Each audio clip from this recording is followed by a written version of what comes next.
बळीराजासाठी आजची सर्वात मोठी आणि धडाकेबाज ब्रेकिंग न्यूज घेऊन मी तुमच्या समोर आलो आहे। गेले अनेक महिने ज्या क्षणाची तुम्ही सर्वजण डोळ्यात प्राण आणून वाट पाहत होता, तो सुवर्ण क्षण अखेर आज आलाच आहे। राज्य शासनाने शेतकऱ्यांच्या बँक खात्यात नमो शेतकरी महासन्मान निधी योजनेची रक्कम जमा करण्यास जोरदार सुरुवात केली आहे। 8व्या हप्त्याची रक्कम बऱ्याच जणांना मिळाली होतीच, पण खरी उत्सुकता लागून राहिली होती ती थेट 9व्या हप्त्याची। आणि मित्रांनो, माझ्यावर विश्वास ठेवा, आज स्वतः राज्य सरकारच्या वरिष्ठ पातळीवरून एक अत्यंत महत्त्वपूर्ण आणि ऐतिहासिक असा निर्णय घेण्यात आला आहे। तुमच्या बँक खात्यामध्ये आजच्या आज, होय अगदी आजच 9व्या हप्त्याचे 2000 रुपये जमा करण्याची प्रक्रिया सुरू झाली आहे। ही गोड बातमी ऐकून नक्कीच तुमच्या चेहऱ्यावर आनंद उमलला असेल, पण हे शासनाचे पैसे नक्की कोणत्या जिल्ह्यांना आज मिळणार आहेत आणि त्यासाठी कोणत्या अटी पूर्ण असणे लॉजिकली अत्यंत गरजेचे आहे, हे जाणून घेण्यासाठी हा व्हिडिओ कुठेही स्किप न करता अगदी शेवटच्या सेकंदापर्यंत पहा, कारण ही संपूर्ण माहिती तुमच्या हक्काच्या पैशांची आहे। आपल्या सर्वांनाच ठाऊक आहे की मध्यंतरीच्या काळात काही तांत्रिक अडचणींमुळे केंद्राचा आणि राज्याचा हप्ता रखडला होता। बळीराजाला असं वाटत होतं की पीएम किसान आणि नमो योजनेचे पैसे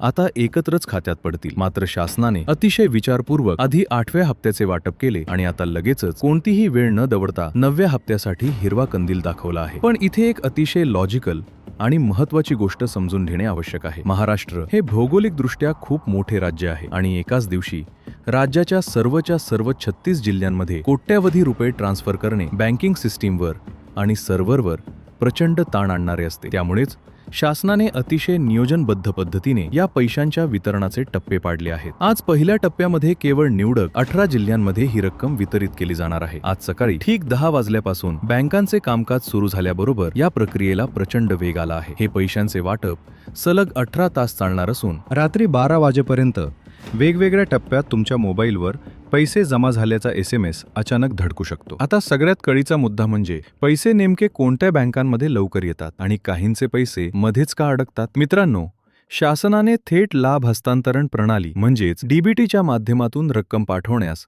सर्वात जास्त प्राधान्य दिले आहे। जर तुमचे बँक खाते भारतीय टपाल विभागाच्या म्हणजेच पोस्ट ऑफिसच्या इंडिया पोस्ट पेमेंट्स बँकेत असेल तर तुम्हाला अजिबात काळजी करण्याचं कारण नाही, कारण तिथे पैसे सर्वात फास्ट येतात। यासोबतच state bank of India, bank of India, HDFC bank, axis bank, Kotak Mahindra, Punjab national bank आणि बँक ऑफ बडोदा यांसारख्या राष्ट्रीयीकृत आणि खासगी बँकांमध्येही शासनाकडून आज निधी वर्ग केला जात आहे। पण बऱ्याचदा गावामध्ये एका शेतकऱ्याला पैसे मिळतात आणि त्याच्याच शेजाऱ्याला मिळत नाहीत। यामागचे सर्वात मोठे तांत्रिक कारण म्हणजे बँक खात्याचे NPCI मॅपिंग नसणे। केवळ बँकेत आधार कार्डची झेरॉक्स नेऊन दिली म्हणजे काम झाले असा गैरसमज बाळगू नका, तर ते खाते DBT साठी सक्रिय असावे लागते। जर तुमचे हप्ते सतत अडकत असतील तर उद्याच्या उद्या जवळच्या पोस्ट ऑफिसमध्ये जाऊन नवीन खाते उघडा। तिथे फक्त आधार कार्ड आणि फिंगरप्रिंटवर लगेच झटपट खाते उघडले जाते आणि सरकारी योजनांचे कोणतेही पैसे विना अडथळा सर्वात आधी तुमच्या खिशात येतात। शासनाने हा निधी वाटप करताना काही अत्यंत पारदर्शक निकष लावले आहेत,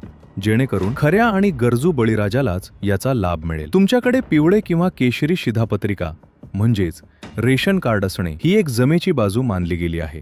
तसेच कुटुंबाचे एकत्रित वार्षिक उत्पन्न हे 2.5 लाख रुपयांच्या मर्यादेतच असायला हवे, हे लॉजिक शासनाने लावले आहे। जर घरात एखादी व्यक्ती सरकारी सेवेत कार्यरत असेल किंवा उत्पन्न 3 लाखांच्या घरात जात असेल तर मात्र या योजनेतून तुम्हाला थेट वगळले जाऊ शकते। आणखी एक मोठी तांत्रिक अडचण म्हणजे लँड सीडिंग किंवा eKYC अपूर्ण असणे।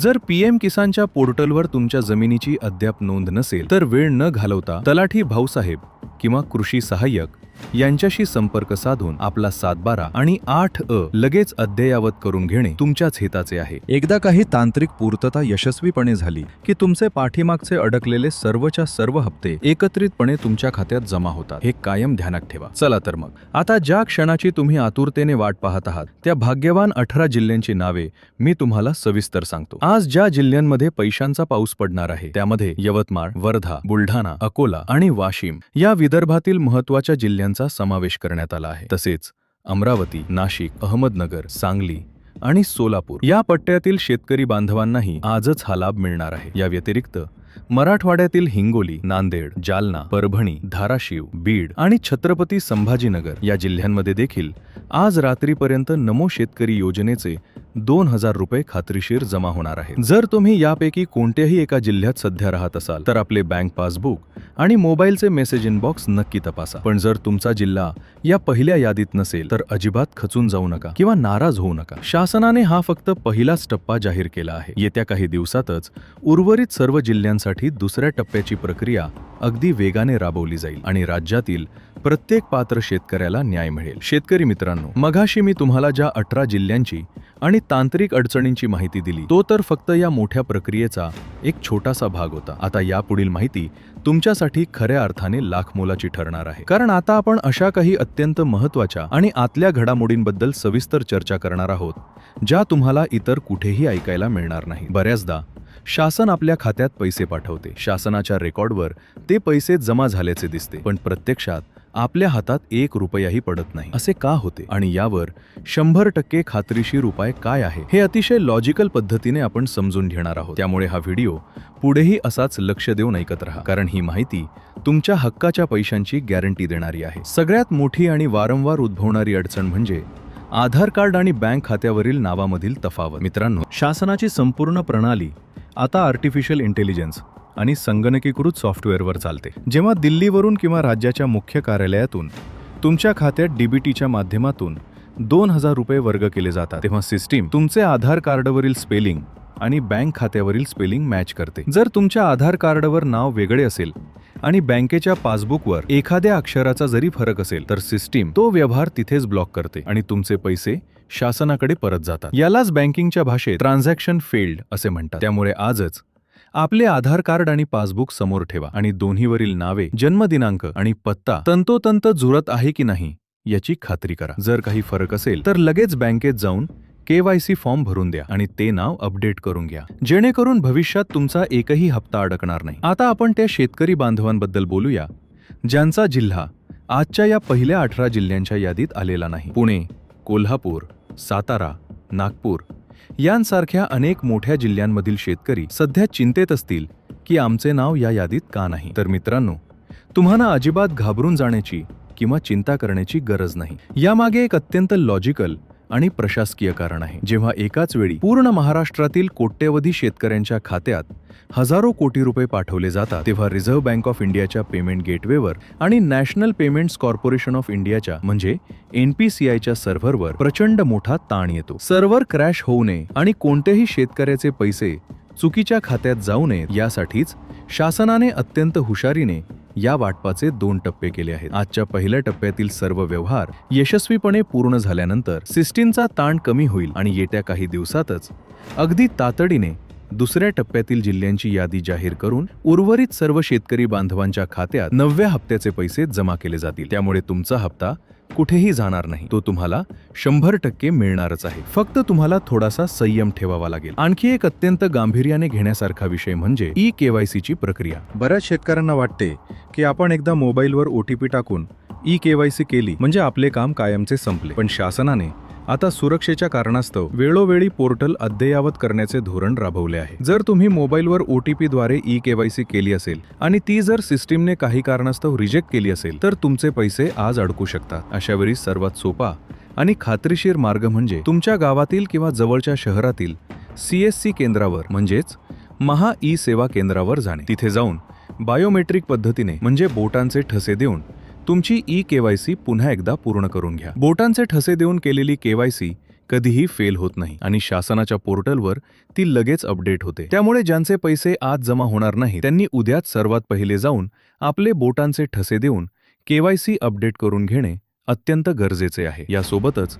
लँड सीडिंग म्हणजेच भूमी अभिलेख नोंदणीचा मुद्दा देखील अतिशय कळीचा आहे. नवीन नियमांनुसार जोपर्यंत तुमची शेतजमीन तुमच्या नावावर असल्याची अधिकृत नोंद PM किसानच्या पोर्टलवर होत नाही तोपर्यंत तुम्हाला राज्याचा नमो शेतकरी योजनेचा हप्ताही दिला जात नाही. जर तुम्ही ऑनलाईन स्टेटस चेक केले आणि तिथे लँड सीडिंगच्या पुढे लाल अक्षरात नो असे लिहिलेले असेल तर तुम्हाला बँकेत जाऊन काहीही उपयोग होणार नाही. यासाठी तुम्हाला थेट तुमच्या गावच्या तलाठी कार्यालयात जावे लागेल. तुमच्या सोबत तुमचा अद्ययावत डिजिटल स्वाक्षरी असलेला 7/12/8चा उतारा, आधार कार्डची झेरॉक्स आणि बँक पासबुकची झेरॉक्स घेऊन जा. तलाठी भाऊसाहेब हे सर्व कागदपत्र तपासून कृषी विभागाच्या पोर्टलवर तुमची माहिती ऑनलाईन भरतील. एकदा का तुमच्या जमिनीची नोंद पोर्टलवर येस झाली की तुम्हाला आजपर्यंत न मिळालेले मागचे सर्व हप्ते अगदी व्याजासह एकत्र तुमच्या खात्यात जमा होतील. हे नक्की लक्षात ठेवा. शेतकरी मित्रांनो, आज जमा होणारे हे 2000 रुपये केवळ एक रक्कम नसून सध्याच्या या खरीप हंगामाच्या तयारीत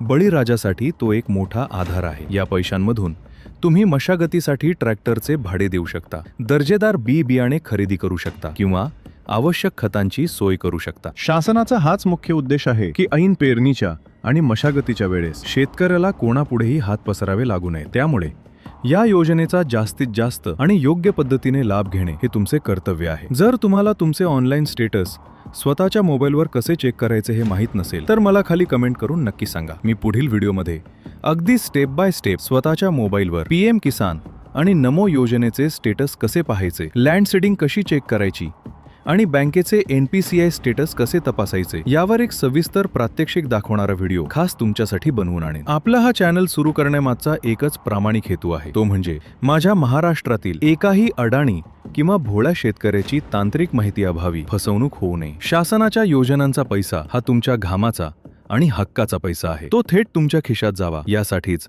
आम्ही ही सर्व सविस्तर आणि अचूक माहिती तुमच्यापर्यंत पोहोचवत असतो. त्यामुळे जर तुम्हाला ही माहिती खरोखरच उपयुक्त आणि लॉजिकल वाटत असेल तर हा व्हिडिओ तुमच्या मोबाईलमध्ये असलेल्या शेतकरी ग्रुपवर, तुमच्या फेसबुकवर आणि तुमच्या सर्व नातेवाईकांना नक्की शेअर करा. कारण तुमच्या एका शेअरमुळे एखाद्या गरजू शेतकऱ्याचे अडकलेले पैसे मिळण्यास मदत होऊ शकते आणि तीच आमच्यासाठी सर्वात मोठी पोचपावती असेल. तुम्ही कोणत्या जिल्ह्यातून हा व्हिडिओ पाहत आहात आणि तुम्हाला 8वा हप्ता मिळाला होता की नाही हे मला खाली कमेंट बॉक्समध्ये नक्की लिहून सांगा, जेणेकरून मला समजेल की कोणत्या जिल्ह्यात पैशांचे वाटप कसे चालू आहे. आणि हो, जाता जाता आपल्या या हक्काच्या चॅनलला सबस्क्राईब करायला अजिबात विसरू नका. व्हिडिओ खालील लाल रंगाचे सबस्क्राईब बटन दाबून समोरील घंटीचे बटन दाबा आणि ऑल नोटिफिकेशन चालू करा, जेणेकरून दुसऱ्या टप्प्यातील 18 जिल्ह्यांची यादी किंवा शेतीविषयक कोणतेही नवीन अपडेट शासनाकडून जसे जाहीर होईल तसा माझा नवीन व्हिडिओ सर्वात आधी तुमच्या मोबाईलवर येऊन धडकेल. आजचा हा सविस्तर आणि महत्त्वपूर्ण व्हिडिओ अगदी शेवटपर्यंत पाहिल्याबद्दल आणि कायम आमच्या पाठीशी खंबीरपणे उभे राहिल्याबद्दल तुमचे सर्वांचे मनापासून खूप खूप आभार. पुन्हा भेटूया अशाच एका नवीन आणि महत्त्वपूर्ण माहितीसोबत. तोपर्यंत आपली आणि आपल्या शेतीची काळजी घ्या. जय हिंद, जय महाराष्ट्र, जय बळीराजा. UK news times 1+. ओके.